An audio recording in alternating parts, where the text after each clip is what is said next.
Bismillahirrahmanirrahim. Assalamualaikum warahmatullahi wabarakatuh. Alhamdulillahi rabbil alamin, alladzi bi ni'matihi tatimmus shalihat. Ashhadu an la ilaha illallah wahdahu la syarikalah. Wa ashhadu anna Muhammadan abduhu wa rasuluh. Allahumma salli wa sallim wa barik ala nabiyyikal karim Sayyidina wa maulana Muhammadin sallallahu alaihi wasallam wa ala alihi wa sahbihi ajma'in, amma ba'd.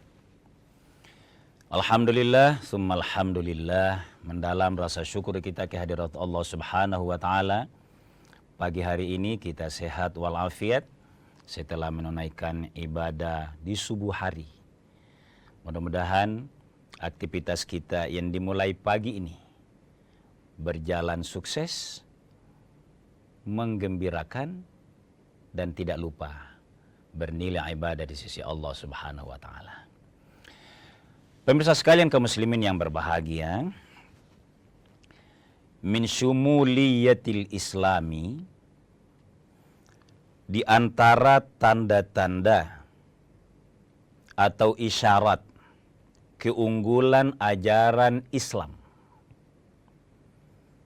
Sebab ini penting, umat Islam boleh bangga beragama, tapi tidak hanya cukup dengan bangga. Kita harus faham bahwa agama yang kita anut itu memang unggul. Apa yang dimaksud unggul? Bahwa apa yang disyariatkan oleh agama, oleh Allah dan Rasul-Nya, itu kemaslahatannya untuk kita dan kemaslahatan bersama. Poinnya di situ.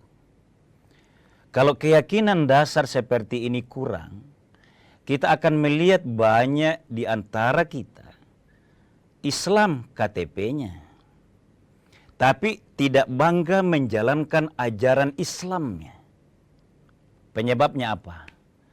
Karena dia tidak punya waktu mempelajari apa keistimewaan keunggulan ajaran agamanya. Satu sisi kadangkala kita bangga, senang melihat orang yang menjunjung tinggi nilai agamanya sehingga perilakunya mulia. Berkaitan dengan mukadimah ini pemirsa sekalian, pagi ini kita mengangkat tema tentang kemungkaran. Perilaku kemungkaran itu lawannya kondusif. Sebab dalam Islam itu ada minimal dua istilah, dzambun, perilaku dosa. Pertama al-munkar dan al-fahsya. Kalau al-munkar atau kemungkaran adalah perilaku yang melanggar norma agama, melanggar aturan bersama kemasyarakatan, langsung ribut berdampak pada saat itu. Itu al-munkar. Kalau al-fahsya, itu dia lebih intrinsik. Rasa benci, itu awalnya dari dalam. Tidak senang, segala macam itu, termasuk kepada zina misalnya, itu kan tersembunyi. Nah, kalau mungkar ini adalah perilaku yang sungguh-sungguh mengganggu ketentraman bersama, kekacauan dalam lingkungan. Nah, ini pemirsa sekalian. Kita mau melihat bagaimana pandangan agama tentang perilaku kemungkaran ini. Seperti ini pemirsa sekalian. Nabi SAW menegaskan bahwa hendaklah kalian sungguh-sungguh menjaga dan bersama-sama. Tidak cukup dengan pribadi-pribadi. Itu dari Nabi SAW. Bahwa cegahlah perbuatan perilaku kemungkaran itu. Sungguh-sungguh. Kalau tidak, maka akan datang akibatnya kepada kalian semua. Apa yang datang? Kalau perilaku kemungkaran kita mau ambil nyaman. Ada kita jelas-jelas tahu, kita diam, bahkan melaporkannya juga tidak ada yang mau. Ini kalau tidak melaporkan kemungkaran dan kita tahu banyak hal yang bisa diperiksa. Jangan-jangan ikut terlibat, jangan-jangan ikut berniat untuk itu. Nah, kita lanjut pemirsa sekalian dari Nabi SAW, bahwa kalau tidak mencegah perilaku kemungkaran itu, maka yang pertama, kita akan merasakan penderitaan yang ammah, yang umum. Jadi pemirsa sekalian, kalau ada orang yang kelihatannya pasang badan, ada yang temani atau tidak, dia tidak rela melihat kemungkaran itu. Sesungguhnya, ini pandangan saya melihatnya seperti ini. Yang menyelamatkan kita bersama itu orang itulah. Bukan yang diam, tahu, apalagi punya kedudukan. Ikut diam. Kan ada ayat firman Allah begini. Saya baca ayat dalilnya. Wattaqu fitnatan. Hendaklah kalian antisipasi, sungguh-sungguh takut sebuah fitnah, musibah, la tusibannal ladzina, yang tidak hanya mengena kepada orang yang berbuat kezaliman itu. Jadi itu akan datang. Kalau orang lebih memilih diam, bisa diduga jangan-jangan dia memang juga mungkin tidak persis sama pelanggaran yang ada itu, tapi dia juga dalam proses sistem yang mirip. Kita harus berkata begini, sedikit terbukalah. Kalau ada kezaliman pada sebuah lembaga, kemungkaran yang ditahu, lembaga lain diam, kita sendiri yang terjemahkan. Karena ayat ini saya lihat, wattaqu fitnatan la tusibannal ladzina zalamu. Hendaklah kalian secara bersama-sama risau. Jangan mengambil posisi nyaman sendiri. Karena kalau musibah itu datang, tidak hanya kepada yang berbuat zalim, tapi akan kena semuanya. Disinilah pemirsa sekalian kita harus sama-sama meluangkan waktu, mendorong lewat sistem, kita wakilkan ke pemegang amanah. Tentu maknanya pemerintahan kita. Dan itu masih ada. Alhamdulillah. Kita lanjut setelah jeda.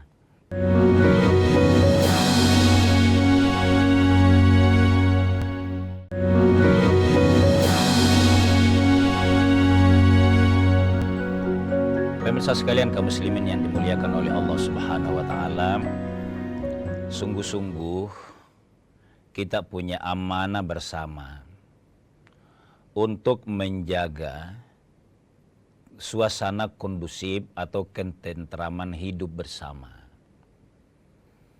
Wajarnya kita tidak merasa hanya mewakilkan kepada orang, bahkan tidak hanya kepada pemerintah. Berniatlah, anggaplah, libatkanlah diri kita dengan pikiran keimanan, ilmu atau kecerdasan sampai kepada kebijakan. Karena kalau kemungkaran terjadi dan ada pembiaran, karena akan ada zaman begitu, salah satu tanda zaman akan mulai menurun peradabannya kalau kemungkaran dibiarkan berjalan. Izin pemirsa sekalian, saya tuntaskan hadis Nabi tadi, bahwa sungguh-sungguh kalian harus mencegah perbuatan mungkar itu, aula yusikunnallaha, atau kalau Anda diam, la yusikunnallaha ayyab'atsa 'alaikum iqaban min ba'di, atau Anda memilih musibah akan datang kepada kalian yang membuat kita menyesal bersama. Tapi pada saat itu, summa latad'uhunnahu, disitulah baru kita akan merana, menyesal, mau tobat kepada Allah. Apalagi peradaban yang kita bangun bersama ini, masyarakat, ulama, para mubalik, pemerintah sebagai pemegang kebijakannya, ketuk palunya misalnya. Ini lama dibangun. Lama. Bahkan kalau kita sekarang ini lepas dari penjajahan membangun kehidupan yang adil dan makmur, itu terlalu lama. Maka kebalikannya, kalau ada waktu beberapa periode mendiamkan kemungkaran itu, entah namanya korupsi, keributan di masyarakat, terbiarkan. Nanti dipantau pada saat di situ mulai ribut. Dikejar di sini, aparat kan terbatas. Terjadi di sini kekacauan. Di sini lagi aparat datang. Di sana lagi terjadi. Kalau awal-awal ini dibiarkan, nilai tidak tertanam di masyarakat akan terjadi. Kita mau berdoa kepada Allah sudah tidak laku. Ayo kita terlibat, jangan membiarkan diri.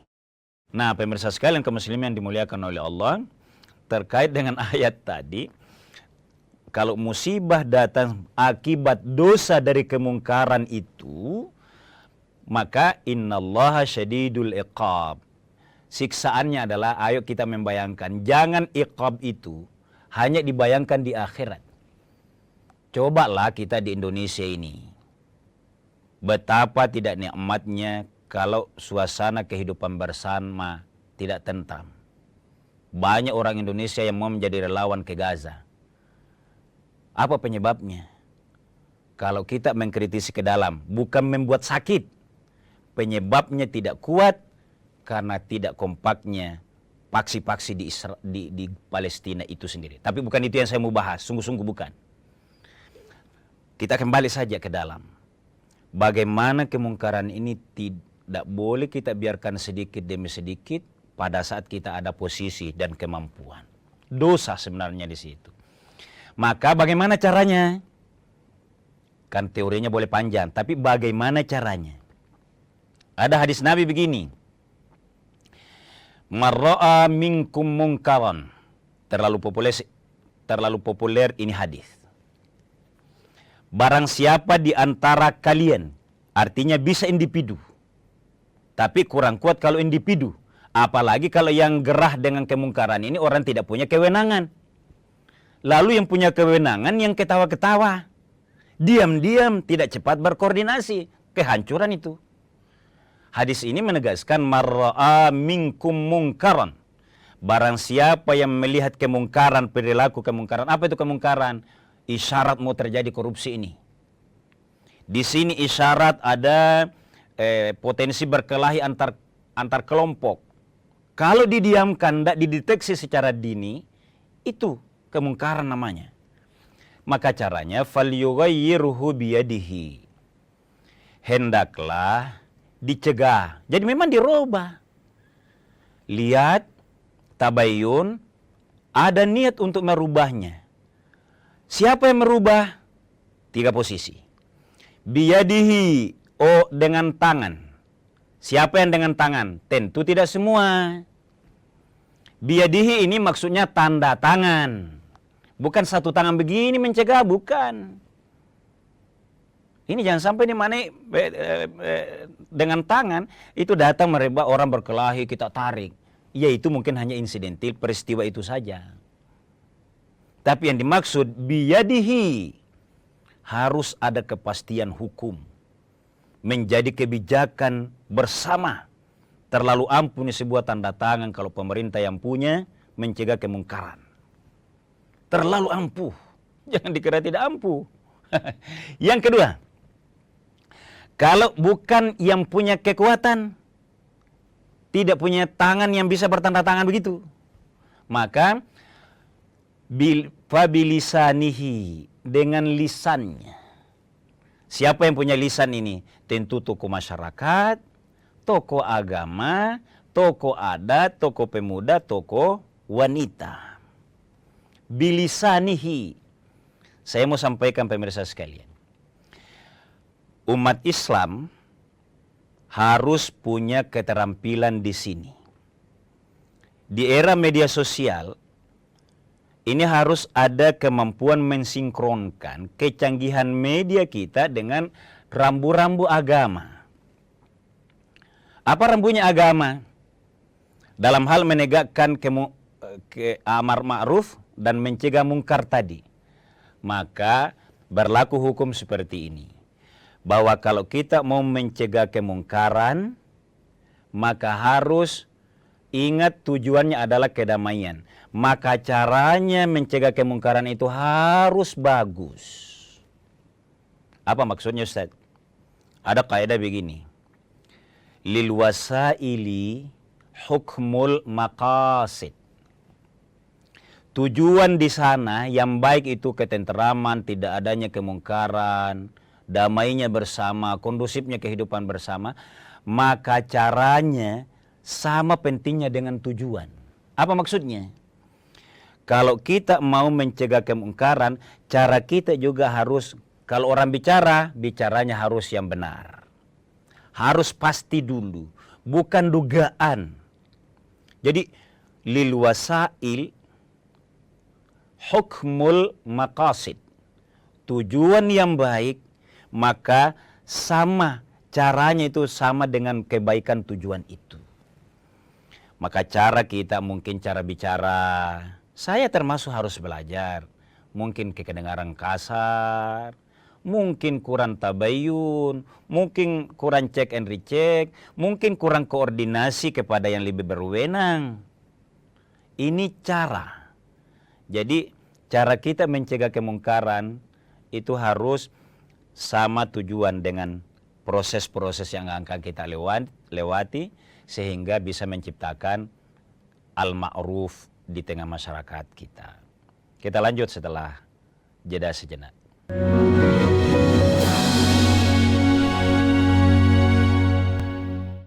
Pemirsa sekalian kaum muslimin dimuliakan oleh Allah Subhanahu wa taala,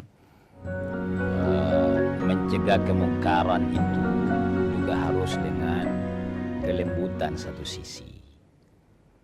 Jadi kemeriahan kira-kira begitu. Izin saya lanjut hadisnya tadi. Fal yughayyirhu biyadihi fabilisani fa illam yastati fa biqalbih. Yang ketiga itu adalah dengan tidak senang. Cukup kalau misalnya rakyat biasa yang tidak punya akses apa-apa juga masih dituntut untuk tidak diam saja. Minimal berdoa dan berupaya belajar bagaimana caranya mencegah kemungkaran itu. Izin kalau saya tambahkan, dampak dari membiarkan kemungkaran, dampaknya ini. Berdasarkan ayat tadi bahwa wattaqu fitnatan la tusibannal ladzina zalamu minkum. Maka sebuah zaman atau satu lokasi, satu daerah, satu komunitas yang membiarkan kemungkaran itu terjadi, maka dia sungguh-sungguh tidak akan tentram karena tatanan sosialnya terganggu. Itu. Sebuah daerah, sebuah kota, satu saja misalnya, instrumen tidak baik saja. Misal, indeks kerukunan sebuah daerah. Ini kalau ada indeks seperti ini, maka itu akan sangat mengganggu citra daerah itu dan kemudahan dia memperbaiki pendidikannya, membangun ekonominya, membangun keakraban dan kerjasama masyarakatnya. Apa yang menyebabkan itu? Karena kalau sering terjadi kemungkaran-kemungkaran kecil yang dibiarkan. Di sini yang terganggu siapa? Semuanya terganggu. Semuanya. Indeks toleransi yang rendah misalnya. Apa itu? Mungkin yang berkelahi itu, yang kacau itu hanya sebagian lokal saja. Tidak merasakan yang daerah yang luas itu. Tapi Karena adanya kemungkaran terjadi sungguh-sungguh mengganggu. Taruhlah misalnya Makassar. Ada sebuah kemungkaran yang sering terjadi. Kecil peristiwanya. Tetapi menjadi orang luar menyebutnya Makassar. Na'udzubillah ya, summa na'udzubillah. Itulah sebabnya harus ada kesungguhan bersama, koordinasi yang baik antar seluruh umat, baik umat intern beragama maupun antar umat beragama, serta orang beragama dengan pemerintahnya. Jadi tema kita mengarah ke situ. Kita mau suasana ini kondusif. Hanya karena kondusifnya dan ketentraman kita bersama, tidak ada kekacauan. Akibat kemungkaran bisa diantisipasi lebih dini secara bersama. Kita ada pemerintah, ada polisi, ada pengadilan, ada kejaksaan, ada tokoh agama, misalnya dari majelis ulama. Kalau ini terjadi, maka mohon maaf, maka suasana ini kita akan sama-sama nikmati.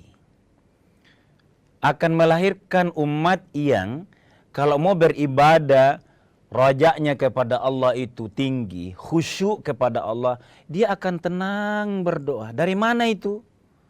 Kalau tidak terjadi kemungkaran. Orang yang mau bekerja, suasananya menciptakan kesejahteraan itu akan mudah. Kenapa mudah? Tentram, kondusif. Karena kemungkaran ini, itu kan kalau bahasa agamanya ini dosa. Demi mengambil tanggung jawab, ini dosa bersama kalau kita tidak terlibat di dalamnya. Itulah sebabnya ada hadis Nabi begini. Malam yahtam. Siapa-siapa orang yang merasa sholatnya bagus, tenang, di mana? Di kompleksnya. Bi amril muslimina, tapi dia merasa khusyuk, merasa tenang, mendiamkan sesuatu yang dia tahu karena aman di tempatnya saja. Falaisa minna. Nabi serius bahwa orang yang tidak memikirkan ketentraman bersama kaum muslimin sesungguhnya bukan umatku. Ini panggilan yang memuliakan. Panggilan yang demi kesejahteraan bersama. Karena amril muslimin itu kan ketentraman, bukan kemungkaran. Ini dari memaknai hadis Nabi ini. Malam yahtam. Siapa yang tidak besar himmahnya, kerisauannya, kepeduliannya tentang urusan kaum muslimin dengan pembiaran pelanggaran-pelanggaran. Ada anak-anak yang diambil polisi. Dia bilang, kamu bukan anakku. Dia tidak pernah mau menyampaikan ke RT, ke RW, ke camat. Dengan catatan, aparat kita, sahabat-sahabat yang kerjasama, sungguh-sungguh juga respon. Ada laporan yang di sini terjadi, alhamdulillah. Seluruh jajaran di kepolisian, Bimas, Binmas itu segala macam, di kelurahan sudah siap.